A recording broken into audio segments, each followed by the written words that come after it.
And we are going to delve and pivot from the subject of betting and gambling. It has come to notice that it is a problem in the country following a ban by the Betting Control and Licensing Board last week, where they banned advertising and commercials that feature gambling, saying this promotes an addiction as well as an unspecified disorder. Now, this of course has to do a lot of people that are affected are the youth. And I'll start with you, Kenneth Joe.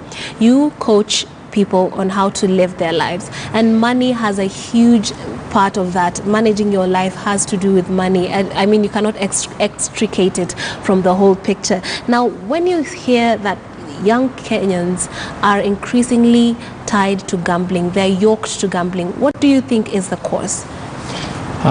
Thank you so much for the opportunity.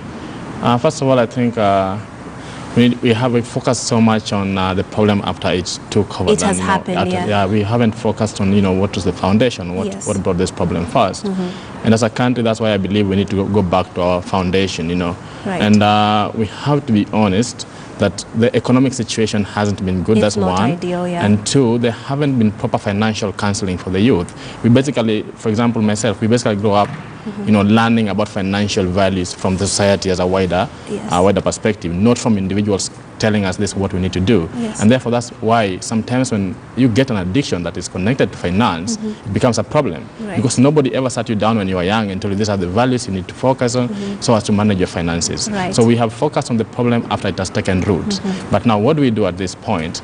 I think the biggest issue we have right now is that it's being solved at the government level. I wish it wasn't being solved at the government level, because we know where that's going to end. Yeah. We know that's not going to have any impacts, and we can bet on it, and one day we can be back in this studio. Yes. And I'll tell you that the impact that we'll have had from the government will be much less than expected. Now, before we get into the solutions, I'd like to go to you, Ms. Patet. Do you think unemployment rates have to do with us not educating ourselves or our youth, like he said, on how to manage money and the values that surround our personal economics, or is it just affected by other external factors? What do you feel? I think those are two separate issues. Yes. We do have a gambling problem. And whatever may be driving our youth to that is essentially them wanting to make more money now. Right. Quick, get rich. And easy. Yes, and get rich yesterday. Yes. So that is one way of looking at it. But on the other hand, if you look at it, a young person somewhere might be thinking that if I spend this 20 shillings, it will unlock the capital I may want to use for my side hustle. So there is that connection.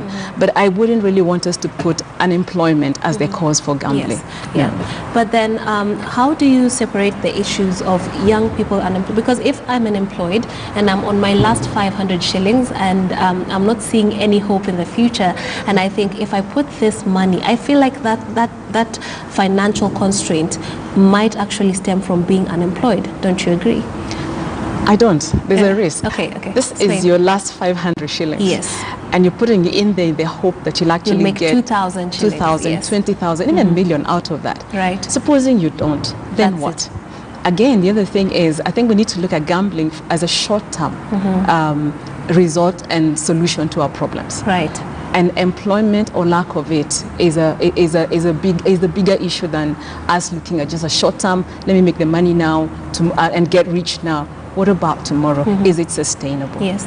Now, you spoke about the matter of awareness. We were discussing earlier, and you told me that, well, gambling is nothing new.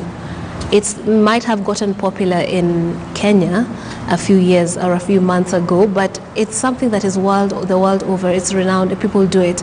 But then particularly in Kenya, it seems that the youth are falling prey to this. Why is it that there's a difference between how it happens here and how it's happening in, let's say, the United States? What's your take on that? My take, there are different comparisons to that. Yeah. And I don't like making direct comparisons because we are completely different economies. Yes. Yeah. But just so that we can borrow the positive things. One is there are safety nets in the Western countries. Right. The youths have a way in which they are covered from the impacts of gambling. Please explain. In Kenya, for example, if you're going to gamble your house today, you'll be allowed to gamble it. The West, you may not be allowed to gamble your house. Oh, wow. Yeah, so there are restrictions. So there are certain assets that you cannot put your structures that you cannot actually put into gambling. Okay. And nobody will allow you. Even the gambling institutions are not allowed to Right. take certain things from certain individuals. That's one. Two, there are societies whereby the youth know very well that however much they will gamble their money, they will not fall short of the basic needs. Yes. How do we have that? We don't have that in Yeah, Kenya. yeah. If I'm going to sleep hungry tonight, I am the only person who knows I'm going to sleep hungry tonight. But in a country where, in a social welfare, for example, the government will make sure that you have the basic needs. And sometimes that basic need, for example, rent, will be paid directly to the your landlord. landlord, So the not- money will not be given to you. So these people at some point, they have a safety net that in Kenya we don't have. So when you talk, I'll go to you, Ms. Patet. When we are banning commercials because we don't want them to trigger people to flock to these gambling facilities, is this the solution? Because, or perhaps can we think of broader solutions to people and young people being enlightened on how to use their money, how to gain employment, and how to work in the current economic situation? If we ban the promotion and advertising, Yes. it will still go on. Gambling, that doesn't stop gambling. Why? Because whoever has the betting houses Yes. or whatever places that young people go to bet, they will exist. Yeah. We're not shutting them down. Right. And for them, that's their way of making money. So we're only shutting one way or one door through which they actually promote gambling. The solution to me here would be what Kenneth just says here, that let's educate our people. We got values. Let's educate them about the values and let them not see as this get rich quickly as a solution to solving their issues. And we do have bigger issues than just getting rich quickly. So we have our values that we need to think about. We need to let our youth know that you must sweat for what it is that you get.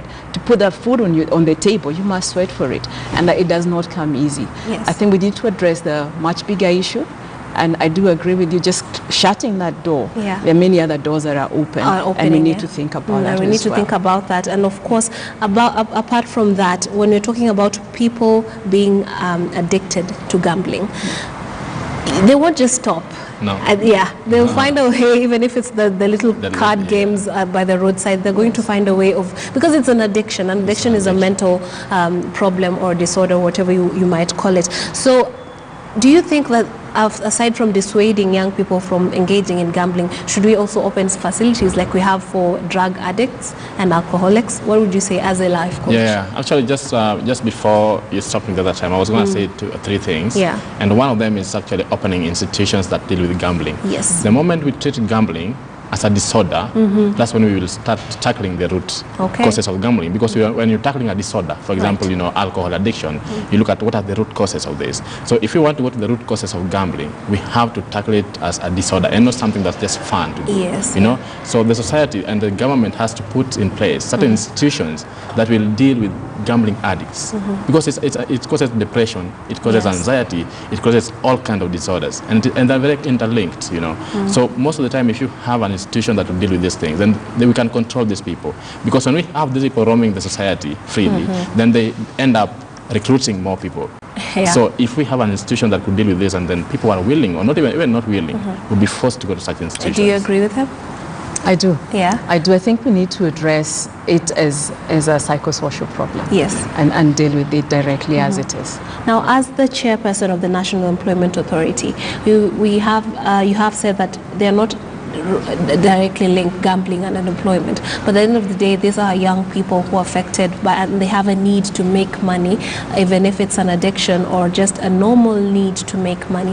What are the parameters that you're putting in place to ensure that employment, which is a problem right now in this country, unemployment is addressed? And we bring Kenya Kenya is touted as an economic hub. All these wonderful things are said about this country, but when you come to the grassroots, find a young population that is suffering. So what are the ways that you're going to put in place that will make sure that employment is brought up?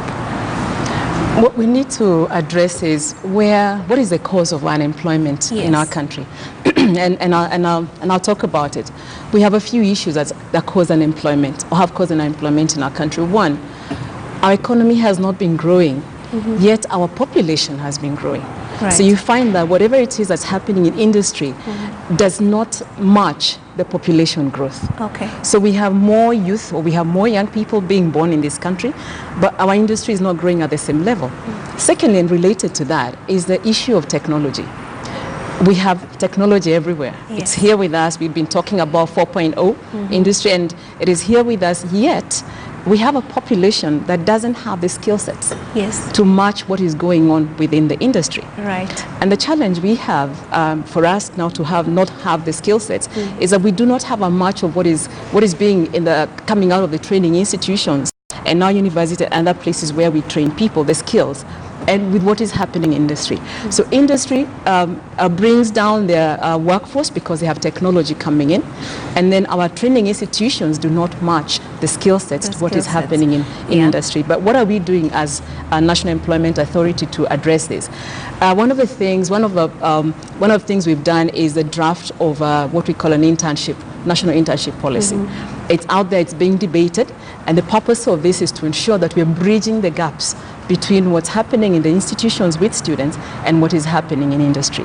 And the other way is to find out how can we have a debate as a nation around job creation. Job creation. And we do have an national employment strategy in this country, where we're talking about where will we find jobs, how are we going to create them in the country, and ensure that we're doing analytics to make sure that skills and jobs are actually matching. Yeah, I always make this joke that there is a course somewhere about air conditioners and you know, Kenyans, we're not really, our climate is perfect. We don't really need air conditions that much. So there isn't a huge market. But then when I brought it up earlier on, a Soy Member of Parliament, Honorable Kositan, actually pointed out that we should actually think of training young people who can, and give them skills that they can use or work outside the country. And you have worked outside Kenya, right?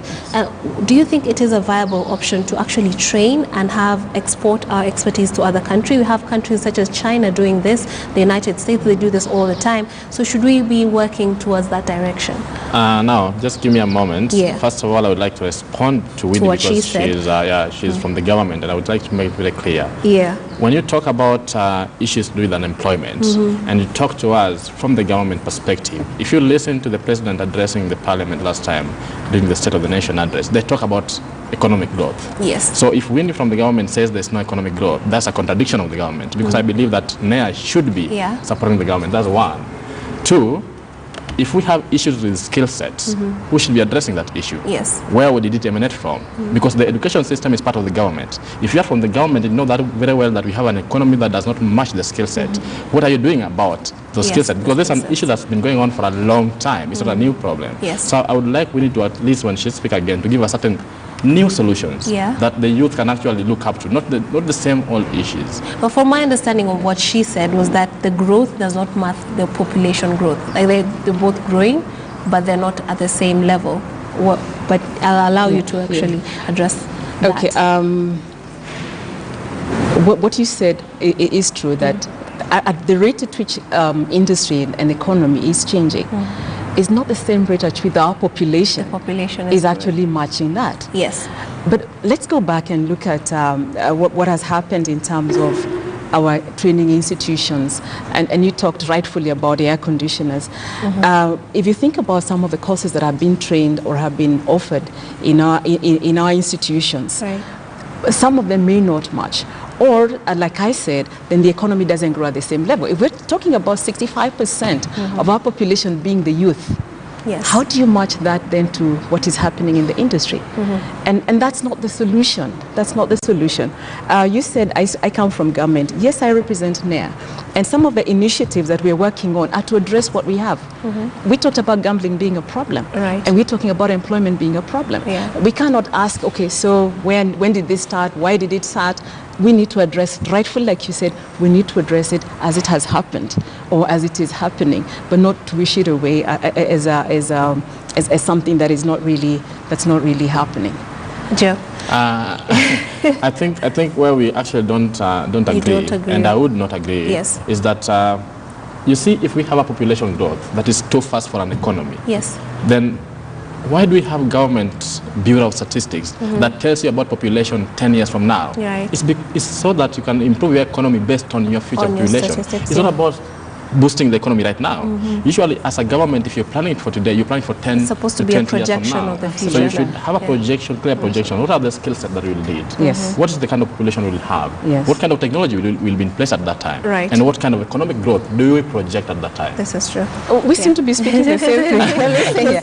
And that's Reading one from of the the same script, mandates. yeah. That's one of the mandates Of the National Employment Authority, yeah, Yes, to yes, project it is. into the future. Yes. Now, I'm thinking in terms of solutions, and I had suggested perhaps we need to be thinking about training and exporting our talents. And by exporting, I don't mean maids to the Middle East and them going to turn into slaves. I'm talking about actual respectable jobs, and this goes down to our universities and the kind of quality education we're giving out. What do you think about that as a solution? I think for our government, for our country, Right. for our country, we're not ready for that. we're we not cannot there compare. yet. We're not there yet. We cannot start comparing countries like the US. Yes. We do not have enough labor force right here. We do not have. We are a developing country. But we would developed find the countries- numbers of our youth and unemployed youth, they are staggering. So how would you say we do not have? But why are they struggling? Yeah. Are there no opportunities, or is it because they don't have the skills? That's it. They don't have the skills. Yeah. And if they don't have the skills, who are you going to export them to? No, you wouldn't say that because you're having graduates coming out of Now- universities every year. Now, let me tell you Yeah. about that. Yeah. We have graduates coming out every year. But how many employers complain about graduates who go to their companies and do Half-baked? not have practical skills? Okay. We have this I see. society and culture whereby we need knowledge. We have theoretical knowledge. The academic system is so structured in a way that it's exam-based. Yes. So for me, I need a degree, I need a certificate, and that's it. I look for a job after that. But are they getting the skills that can actually work in the Yes, industry? yeah, and that's why some people actually advocate for diplomas rather Yes. than your degrees. What do you feel about a quality of education? And how I'll it- comment yeah. about the quality of Yes. education, and to a point, your question to Kenneth. We are dealing, you're saying we don't have the right skill sets that match industry, but we do have graduates. Yes. And they do have some skills. So in my view, and we have a migration policy that's in progress right now. In my view, if we have net talent in this country, Right. and we're saying we have excess labor that we can export, there's really no reason why we cannot. Why? Because some of the skills that people already have Yes. can actually be utilized out there. So that's one. Coming back to the issue of skills mismatch, we did say that we've had organs that have been operating separately and individually, industry moving, institutions moving separately, and we have the government as well at the same time. Yes. We need to be speaking. Sure. We need to come together as an ecosystem that's made up of the three, the education systems, government, and industry as well. Yes. Because that's the only way we'll be saying we're actually training directly for industry. And speaking about that, how soon do you see that happening? Because we have had a fight between the NAT and the trade. They don't feel the training is sufficient. They don't feel like it's even good enough to transition ourselves from an academic sort of theoretical type of education into a skill-based and a form of education that is also catering to the talents of the people. How soon do you think this alignment could take place? Because from the things that we read on our papers as it is today, it seems like we're way far off from that reality. It's time, like I said, these ecosystems that are speaking to each Yes, other. yeah. Industry says we don't have the skills or we're getting half-baked people. Yeah. But let me ask, for example, how many people in industry, how many institutions or companies are operating within the training institutions? We have these gadgets all over the place. So for example, let me give an example of Samsung. Right. It would be great if we had Samsung, the company, training phone repairers through the village polytechnics that we have. Okay. By so doing and giving them the skills to actually repair their phones, we're actually talking about developing skills and actually creating jobs at the same time. At NEA, we have a plan in the next few months to call these three people into the to the table and let's talk about it. What you as the industry, what are you doing to ensure that you get the right skills? And the training institutions, what are you doing to ensure that you're actually training the right people? Now, NEA's board is composed of these different people. We have the employers represented by FKE, and we have the TVETs also represented. We have the Commission of University Education, and we have the youth who are also represented there. And we also have Foreign Affairs as well as Public Service Commission. Now, coming together of all these parties is really aimed at driving that. Yes. That practically, let's talk about how we can change the situation that we have by creating jobs and also by creating the right skills and preparing our youth to ensure that they actually fit in industry as well as creating their own jobs. All right, over to you, Joe. Now, you are a life coach. If I come to you and I'm struggling with gambling, I'm addicted, and my finances are not ideal, I have all this responsibility that I fear I cannot meet, how would you start coaching as you do for such a young person? Yourself, you are young, so you didn't say you'd pull from your experience as somebody who's lived for decades, but then you coach people, you're a life coach, so how would you approach somebody? I think life coaching is based on certain principles and values, and that is our foundation, even as a school.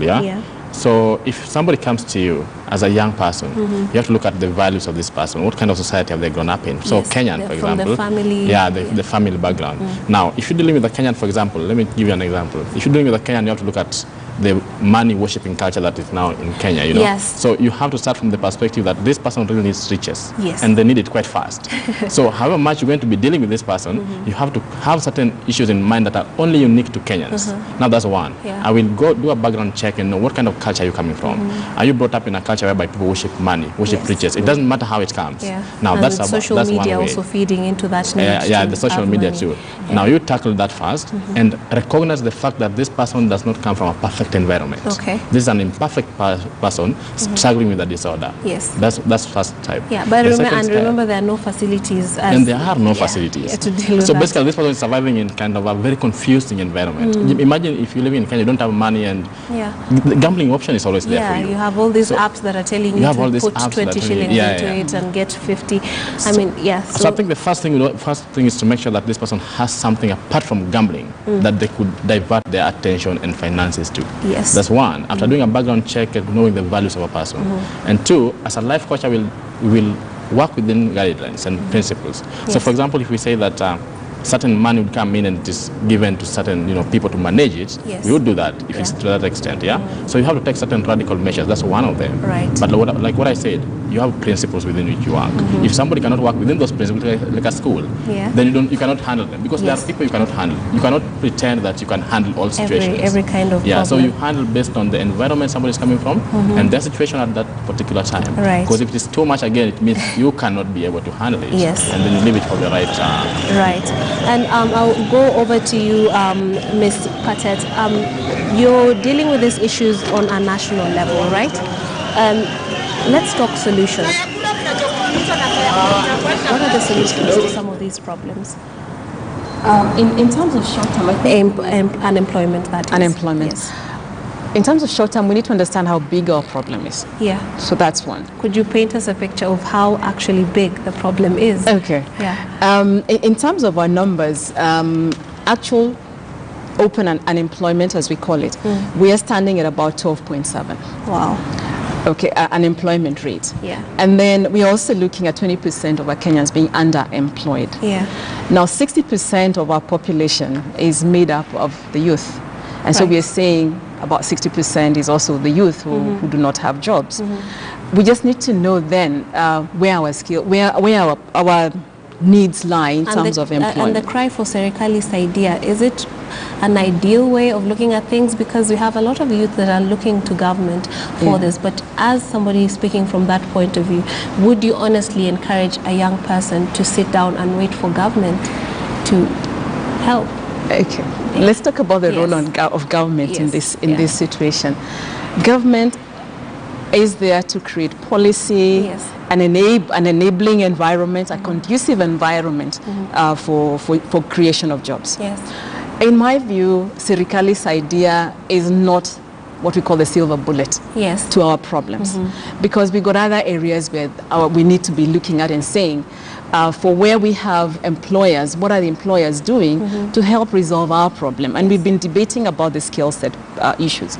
But we also need to see them sponsoring our youth in terms of areas where we can harness their creativity. We have seen it in some of the hubs that have been created, but that needs to translate into actual jobs.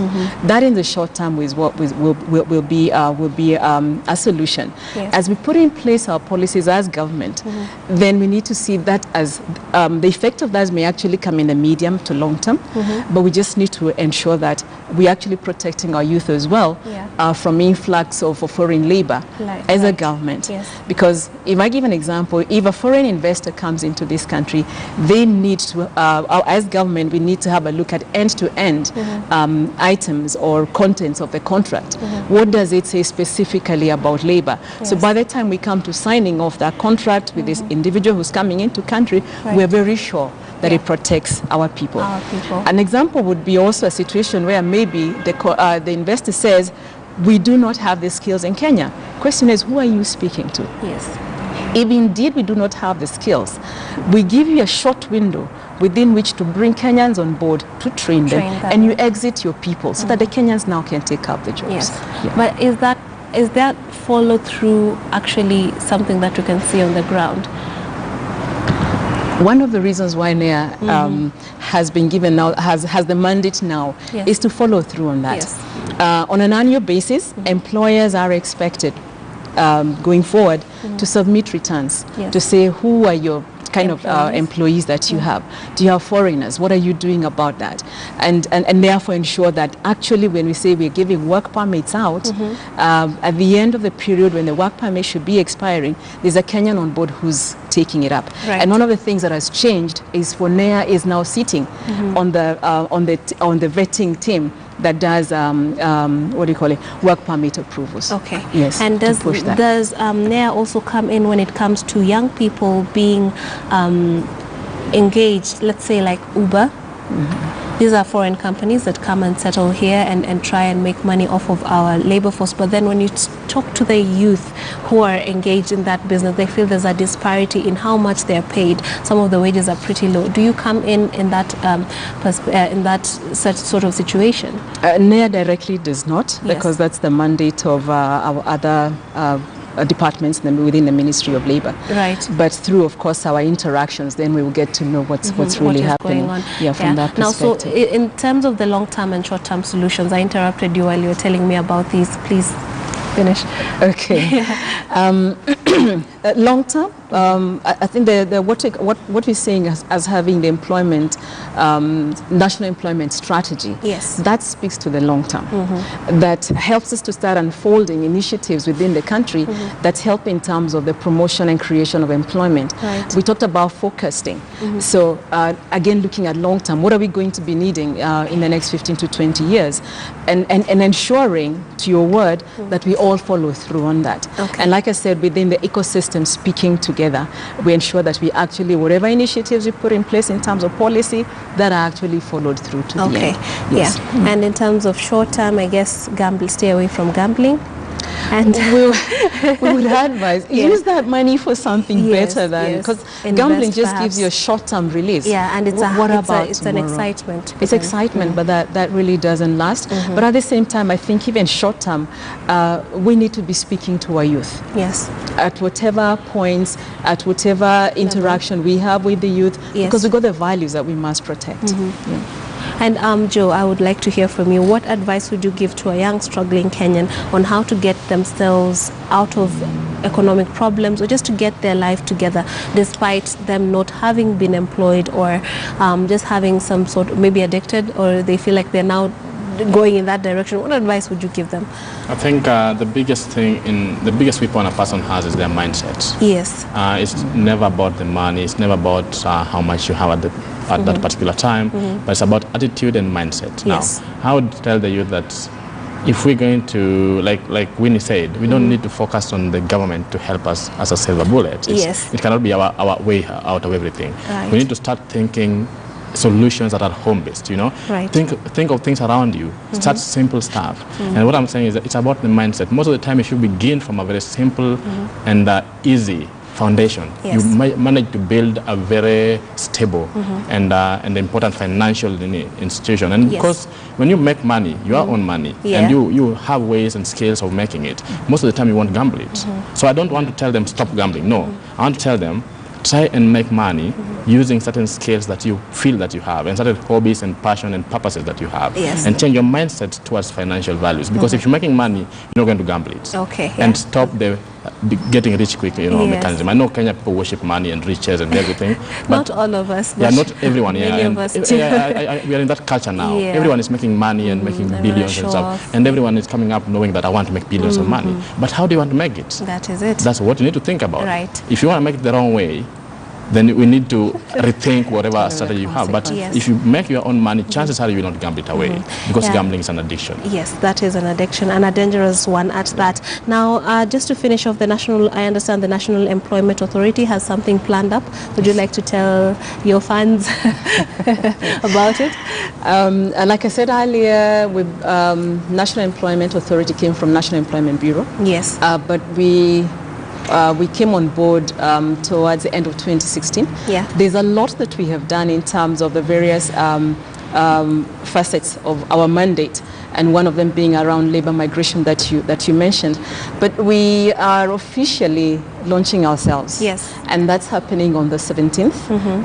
That is next Friday from 10 o'clock. Right. We're basically coming out to tell Kenyans that this is what we have been doing in as far as tackling this problem of unemployment, and what it is that we promise going forward. Okay. Yes. Yeah, so they should look forward to that, and perhaps attendance. It's Yes, that would be great. Yeah. You're welcome to attend. We do not shy off from feedback. Yes. Because we do believe once we have feedback, it will help us to build the kind of Kenya that we need. Strategize, I guess. Absolutely. Yeah. All right, then that wraps up our discussion on your money. On Twitter, we were asking you today: do the recent appointments by President Kenyatta reflect the face of Kenya? And your opinions came in, and we are having no at 83%, while yes at 17%. We did ask you: do the recent appointments by President Uhuru Kenyatta reflect